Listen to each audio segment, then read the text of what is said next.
চর্চার নিয়মিত আলোচনায় আজকে আমাদের অতিথি জাতীয় নাগরিক পার্টির যুগ্ম আহ্বায়ক এবং ২৪-এর বৈষম্যবিরোধী আন্দোলনের অগ্রণী ভূমিকা পালনকারী সারোয়ার তুষার। সারোয়ার তুষার, ২৪-এ বাংলাদেশের গণ অভ্যুত্থান এবং ২৫-এ নেপালের গণ অভ্যুত্থানের মধ্যে মিল ও অমিল কী খুঁজে পান? মিল কিছু আছে, কিন্তু অনেকগুলো অমিল আছে যেগুলো আমাদের মিডিয়ায় আসছে না।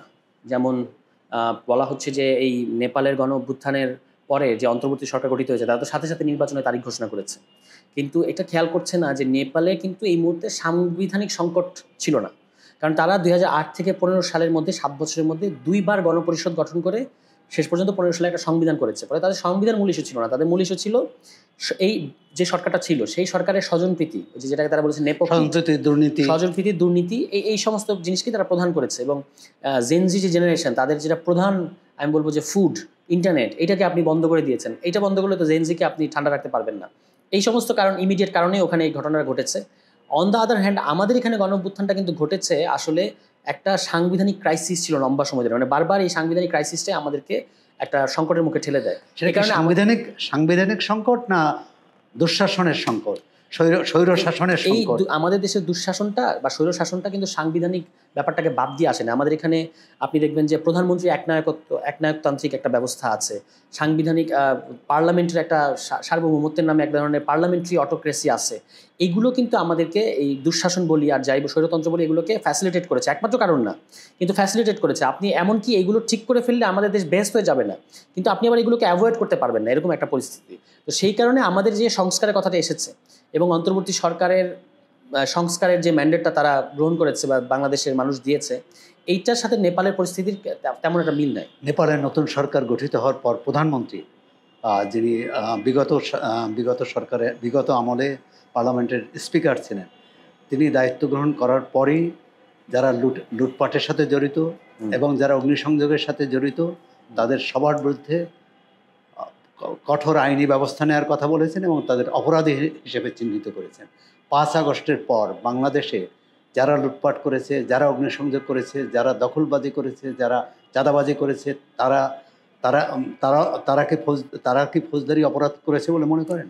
৫ আগস্টের পরে যে অনেক ধরনের ভাঙচুর বা এই ধরনের ঘটনা ঘটেছে, অবশ্যই এগুলো তো এক ধরনের অ্যানার্কি তৈরি করেছে বাংলাদেশে, এবং এই ক্ষেত্রে সরকারের কঠোর ব্যবস্থা নেওয়া উচিত ছিল। ম্যাজিস্ট্রেসি ছিল সেনাবাহিনীর কাছে, তাদেরও কঠোর ব্যবস্থা নেওয়া উচিত ছিল। আমাদের সংকটটা ছিল যে এখানে পুলিশ ব্যবস্থাটা কমপ্লিটলি মানে প্রায় অকার্যকর হয়ে গিয়েছিল। এখনও এটা কিন্তু পুরোপুরি ফাংশন করছে এটা আমরা বলতে পারবো না। নেপালে আবার ঘটনাটা সেরকম না। তো আমাদের এখানে অবশ্যই সরকারের এই ক্ষেত্রে আমরা আমাদের দেশের সরকারের মারাত্মক ঘাটতি আমরা দেখতে পেয়েছি, যে কোনো ধরনের মানে সরকার এক ধরনের এক সময়ে যে শুধু বিবৃতির দিকে চলে গেছে, সরকার বিবৃতি দিয়ে প্রতিবাদ করছে, কিন্তু যেখানে সরকারের ব্যবস্থা নেওয়ার কথা ছিল এগুলো করে নাই। এবং ৫ আগস্টের পরে আপনি ৫ আগস্ট পর্যন্ত যেগুলো ঘটেছে সেগুলো হচ্ছে আপনার সেগুলোর দায়িত্ব বিগত সরকারের আন্দোলনের অংশ। এবং ওই যে সেতু ভবনে যে হামলা বা আগুন, এগুলোর সাথে কিন্তু বা বাস পোড়ানো বা মেট্রোতে আগুন দেয়, এগুলোর সাথে কিন্তু আওয়ামী লীগের সংশ্লিষ্টতা থাকাটা উড়িয়ে দেওয়া যাবে না, সম্ভাবনাটা সেটা তদন্ত করলে বের হতো। কিন্তু ৫ আগস্টের পরে যে ভায়োলেন্সগুলো ঘটেছে বা যে হামলা ভাঙচুরগুলো ঘটেছে, এইটা থামাতে না পারা অবশ্যই সরকারের ব্যর্থতা। ৫ আগস্টের পরের হামলা ভাঙচুর ইত্যাদির ব্যাপারে একটা ইন্ডেমনিটি দেওয়া হয়েছে, সেই ইন্ডেমনিটি কি আইনসঙ্গত বলে মনে করেন? ইন্ডেমনিটি সরকার তো এরকম কোনো ইন্ডেমনিটি ঘোষণা করে নাই, মানে হয়তো একটা ইন্ডেমনিটির পরিস্থিতি বিরাজ করছে, যে যারা এই কাজগুলো করছে তারা দেখতে পাচ্ছে যে ঘটনাগুলো ঘটানো যাচ্ছে, তাদের মধ্যে আইনি ব্যবস্থা না নেওয়ার কথা বলা হয়। এক্স্যাক্টলি, আমি বলছি যে আইনি ব্যবস্থা না নেওয়ার কথা কি বলেছে আমার এরকম স্মরণে নাই, কিন্তু আইনি ব্যবস্থা এটা তো আপনি বলতে পারেন না যে যাই ঘটবে, এরকম সম্ভাবনা সামনেও আছে যে কোনো ধরনের হামলা ভাঙচুর করতে পারে। তো আপনি যে আগেই বলে রাখেন যে আইনি কোনো ব্যবস্থা নেওয়া যাবে না, তাহলে তো এইগুলো তো আশকারা পাবে। এটা আমি জানি না যে তারা এটা আসলে সরকার করেছে কিনা, কিন্তু এটা করলে এটা একেবারে আনএক্সেপ্টেবল, কোনোভাবেই গ্রহণযোগ্য নয়। আমি তো সেটাই বললাম যে সরকার অনেকবার, আমি বরং দেখেছি যে বিবৃতিতে তারা বলছে যে আমরা কঠোর ব্যবস্থা নেব, কিন্তু নেয় নাই। এটা একটা খুব অ্যালার্মিং ব্যাপার। এবং এই ক্ষেত্রে অনেক ক্ষেত্রে আমরা দেখেছি যে মানে আইন শৃঙ্খলা পরিস্থিতি যাদের দেখভালও করার কথা, তারা কিন্তু ঠিকমতো এই কাজগুলো করে না। এই ব্যর্থতাটা আমাদের ৫ তারিখের পরে আছে, এইটা স্বীকার করতে হবে। এই প্রেক্ষাপটে যদি ৩২ নম্বরে ভাঙচুর এবং গণ অধিকার পরিষদের নেতা নুরুল হক নূরের উপর হামলার, এই দুটি কীভাবে মেলাবেন যে সরকারের ভূমিকা? দুটো একরকম ঘটনা না। গণ অধিকারের ঘটনার ক্ষেত্রে এটা হচ্ছে জীবন্ত মানুষ আর ওটা হচ্ছে মানে কি বলে বস্তু, একটা মানে একটা বাড়ি। স্থাপনা। সুতরাং বাড়ি কখনোই বোধহয় অপরাধ করতে পারে না। না, অপরাধের প্রশ্ন না, আপনার আউটরেজটা কেন সেইটা হচ্ছে বিষয়।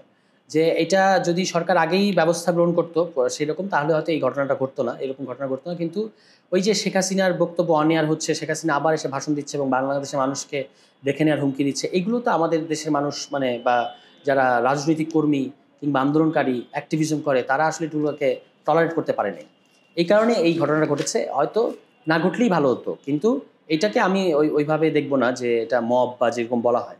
আর নুরুল হক নূরের সাথে তো এটা তো একটা মানে আপনি একটা রাজনৈতিক ঘটনাকে, একটা রাজনৈতিক দলের একটা সংবাদ সম্মেলনকে বলা হলো যে মব, এটা তো খুব অ্যালার্মিং। এবং যেভাবে হামলা করা হয়েছে, সরকার বলেছে যে সরকার একটা আমি যদি জানি যে একটা বিচার বিভাগের তদন্ত কমিটি গঠন করা হয়েছে, নুরুল হক নূরের স্বাস্থ্যের চিকিৎসা ব্যবস্থাও হচ্ছে। কিন্তু তার চিকিৎসা নিয়ে সরকারের যে চিকিৎসার বিষয়ে সরকারের ভূমিকা নিয়ে দলের পক্ষ থেকে কিন্তু অভিযোগ করা আমি হয়েছে। গতকালকে কথা হলো, তারা বললো যে এখন অবস্থা স্টেবল এবং সরকার তো কমিটমেন্ট দিয়েছিল যে প্রয়োজনে দেশের বাইরে নেবে। তো যেহেতু কথা দিয়েছে যদি প্রয়োজন হয় বাইরে নিতে, তো সরকারের কোনো অসুবিধা নাই। এবং আমরাও কিন্তু আমাদের জায়গা থেকে বলেছি যে যদি উনি আউট অফ রিস্ক না হয়ে থাকেন এখনো পর্যন্ত, তাহলে অবশ্যই তাকে দেশের বাইরে নেওয়া উচিত। আর এর বাইরে হচ্ছে যে এই ঘটনার কারা জড়িত সেটার একটা তদন্ত, বিশ্বাসযোগ্য তদন্ত সরকারকে করতে হবে। নেপালে গণ অভ্যুত্থানের পর যারা আন্দোলনকারীরা সবাই ঘরে ফিরে গেছে, শিক্ষাঙ্গনে যারা শিক্ষার্থী তারা শিক্ষাঙ্গনে ফিরে গেছে, কিন্তু বাংলাদেশে যারা আন্দোলনের নেতৃত্ব দিয়েছিলেন তারা বিভিন্ন সরকারি প্রশাসনের সাথে যুক্ত হয়েছিলেন। সবাই নয়, কিন্তু অনেকে যুক্ত হয়েছিলেন। এটাকে কি আপনি সমর্থন করেন? আমি টু সাম এক্সটেন্ট সমর্থন করি। তাদের যদি কোনো অনিয়ম থাকে সেটাকে আমি অবশ্যই সমর্থন করব না। কিন্তু এই যে আমাদের দেশের তরুণরা মানে রাষ্ট্র এবং প্রশাসনের মধ্যে এক ধরনের এক্সপিরিয়েন্স গ্যাদার করছে এবং তারা এখানে ভূমিকা রাখার চেষ্টা করছে, এইটা আমাদের দেশের প্রেক্ষাপটে ওই যে রাজনৈতিক দলগুলোর বা বিদ্যমান প্রশাসনের উপর একটা অনাস্থা আছে, এটা যে একটা বহিঃপ্রকাশ, যেটা বিশ্বাস করতে পারছে না। কিন্তু নেপালের হয়তো পরিস্থিতির ওরকম একটা স্টেবল স্টেট এবং সেইখানে আন্দোলন করেছে এবং আন্দোলনের পরে ওদের যেহেতু বড় ধরনের কোনো পরিবর্তনের আকাঙ্ক্ষা ছিল না, কারণ তারা আগেই করে ফেলেছে। কিন্তু তারা যুক্ত হয়ে কোনো ভালো দৃষ্টান্ত দেখাতে পেরেছে, এটা কি বলতে পারবেন? মানে পারেনি, কারণ হচ্ছে যে আমাদের এই আমলাতন্ত্র এত শক্তিশালী যেটাকে হুট করে একজন সমন্বয়ক কিংবা একজন ছাত্র ঢুকে এটাকে রেডিক্যাল কোনো পরিবর্তন করে ফেলতে পারবে যদি তারা ভেতর থেকে না চায়, তাহলে এটা মানে কঠিন। কিন্তু তারা যুক্ত হয়েও কিন্তু এর প্রতিবাদ করেছে, এরকম দৃষ্টান্ত নেই বললেই চলে। প্রতিবাদ করেছে এরকম উদাহরণ আছে, যেমন দলের শাস্তি দেওয়া যেমন হচ্ছে যে আন্তর্জাতিক অপরাধ ট্রাইব্যুনালের যে যখন আইনটা হলো, দলগতভাবে শাস্তি দেওয়া হবে কিনা কাউকে দল হিসেবে, তখন ক্যাবিনেটে যারা ছাত্র প্রতিনিধি ছিলেন তারা কিন্তু বলেছেন যে অবশ্যই এই বিধান থাকা উচিত। কিন্তু সেখানে করেছে, যেমন প্রতিষ্ঠানে যারা যেসব প্রতিষ্ঠানে যুক্ত হয়েছিলেন, মন্ত্রণালয়ে যুক্ত হয়েছিলেন, সেখানের অনিয়ম দুর্নীতি বন্ধে তারা কোনো ভূমিকা রাখতে পেরেছে বলে তো মানুষ মনে করে। দৃশ্যমান আমাদের কাছে সেরকম কোনো ইয়ে নাই যে তারা এটা পেরেছে। তার মানে যুক্ত হওয়াটা আমি তখন বলেছিলাম যে বিভিন্ন মন্ত্রণালয় বিভিন্ন কমিটিতে ছাত্র প্রতিনিধি রাখা হয়েছিল, তখনকার হয়তো বাস্তবতা এটা ঠিক ছিল এক ধরনের ওয়াচ ডগিং করার জন্য। কিন্তু এখন আমি মনে করি যে তারা মানে যারা ছাত্র প্রতিনিধি বিভিন্ন কমিটিতে আছে তারা না থাকলেই কোনো অসুবিধা হবে। এবং আপনি এটাও নিশ্চয়ই স্বীকার করবেন তাদের যুক্ত না হওয়াটাই সংগঠনের জন্য অনেক সবাই তো আমাদের ইতিবাচক ছিল। সবাই তো আমাদের সংগঠনের না, মানে ছাত্র প্রতিনিধি যারা বিভিন্ন কমিটিতে আসছে এরা কিন্তু এমনকি এখানে এটা একটা অদ্ভুত, কোনো ক্ষেত্রে আমরা শুনেছি যে দুই একজন একটু ছাত্রদিক মাইন্ডেড তারাও বিভিন্ন কমিটিতে জায়গা পেয়েছে, দুই একটা কমিটির কথা এরকম শোনা গেছে। এখন এই ছাত্র প্রতিনিধিরা সব বিভিন্ন যে কমিটিগুলোতে আছে এরা কিন্তু এনসিপির সাথে জড়িত না, ঠিক আছে, কিন্তু বারবার যেহেতু তারা ছাত্র ওই কথাটা আমাদেরকে শুনতে হয় আর কি। এনসিপির ভবিষ্যৎকে এনসিপির ভবিষ্যৎ, যেহেতু এটা রাজনৈতিক দল এবং বয়স এখনও 1 বছরের আগে ইলেকশন ফেস করতে হবে, এটা হচ্ছে মেজর চ্যালেঞ্জ আমাদের জন্য। মানে ফেব্রুয়ারিতে ইলেকশন, আমরা আত্মপ্রকাশ করেছিলাম গত বছর 28 ফেব্রুয়ারি, ইলেকশন হবে মিড 15-এর মধ্যে হয়ে যাবে, মানে ফেব্রুয়ারি প্রথম 2 সপ্তাহের মধ্যে হয়ে যাবে। এটা একটা মেজর চ্যালেঞ্জ যে একটা দলের 1 বছর হওয়ার আগে তাকে ন্যাশনাল ইলেকশন ফেস করতে হবে। আমাদের দৃষ্টান্ত আছে জাসদ কয়েক মাসের মধ্যে অনেক আগে, এবং সেটা তো আমাদের জন্য খুব ভালো উদাহরণ নাই আর কি, মানে ওইটার ইয়েটা কি বলে আউটকামটা খুব মানে ইয়ে না আর কি, আমাদের ভালো হয় না আর কি।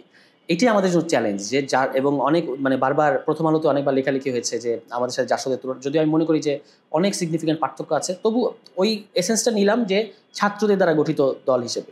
এখন আমাদের চ্যালেঞ্জ হচ্ছে যে এই যে ইলেকশনটাকে ফেস করা এবং সংগঠনটাকে তৃণমূল পর্যন্ত বিস্তৃত করে তারপরে পরবর্তীতে লম্বা সময় আপনারা যে পারলেন না, আপনারা নিজেরা কি মূল্যায়ন করেছেন ব্যর্থতা কোথায় আপনাদের ঘাটতি? মানে একটা তো হচ্ছে যে রাজনৈতিক দল করা তো একটা অনেক বড় ব্যাপার, এবং সেখানে অবশ্যই কিছু অভিজ্ঞতার ঘাটতি আছে, কিছু হচ্ছে ডিসিপ্লিনের সমস্যা আছে। এগুলো সমস্ত কিছু আমাদের কাছে এখন আমরা যত আগাচ্ছি তত আমাদের কাছে পরিষ্কার হচ্ছে, এবং আমরা নতুন করে গুছিয়ে উঠতেছি।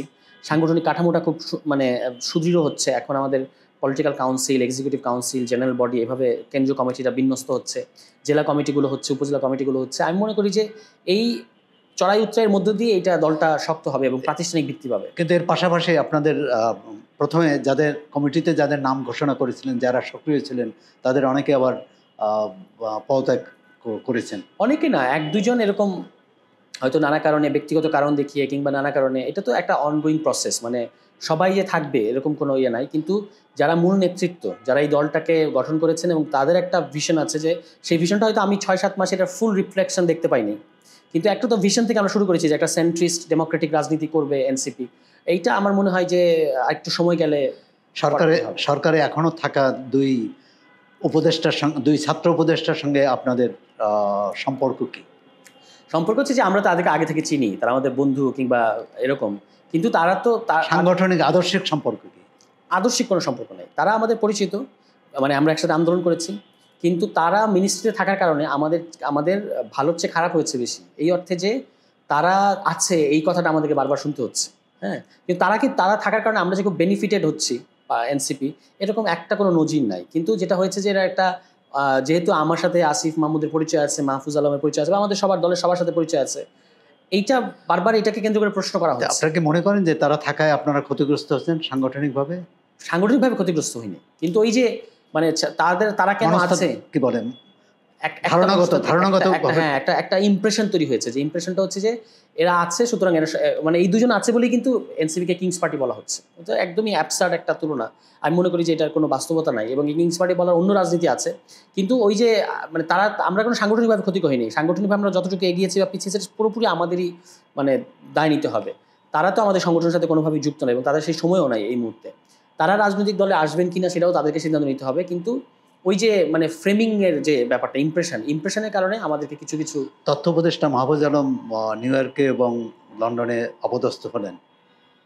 অপদস্থ হওয়ার পর সরকারের পক্ষ থেকে তেমন কোনো প্রতিক্রিয়া আমরা দেখলাম না, কিন্তু এনসিপির আহ্বায়ক নাহিদ ইসলাম একটা ক্ষুব্ধ প্রতিক্রিয়া জানিয়েছেন, এবং তিনি প্রকারান্তে সরকারকেও অভিযুক্ত করেছেন।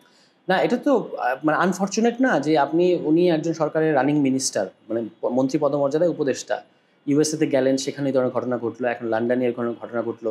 সরকারের তো কোনো প্রিকশন আমরা দেখতে পাই নাই, বা এই যে যারা জড়িত এই কাণ্ডগুলোতে তাদের বিরুদ্ধে কোনো ব্যবস্থা নেওয়ারও কোনো, আমরা এখনো পর্যন্ত একটা বিবৃতি দিয়েছে মাহফুজ আলমের, একটা নিন্দা জানিয়েছে সরকার, যে তার একটা রানিং মিনিস্টার লন্ডনে গিয়ে এরকম হামলার বা মবের শিকার হয়েছে, এইটাতে সরকার বিবৃতি দিচ্ছে।